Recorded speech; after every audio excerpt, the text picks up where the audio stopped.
mwako, mtende lolote, mtendee lililo jema machoni pako. Sarai akamtesa, naye akakimbia kutoka mbele yake.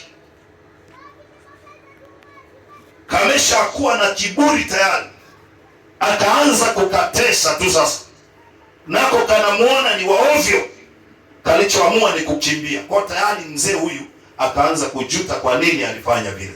Ukifa moyo unaweza ukafanya maamuzi ya ajabu sana.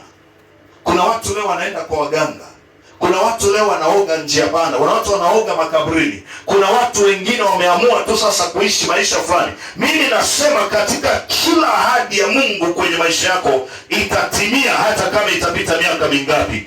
Kama Mungu wetu aishivyo, wewe jiandae kupokea muujiza wako. Jiandae kupokea muujiza, hata kama mtakuwa wengi, lakini wewe jiandae kupokea muujiza wako. Leo yako iamke, muujiza wako upo. Muujiza wako unaweza ukachelewa, lakini upo, maana Mungu hajafa, lazima atatenda kwako. Amen. Yanaweza kuinuka mambo mengi, lakini Mungu bado atabaki kuwa ni yeye yule. Bwana Yesu asifiwe.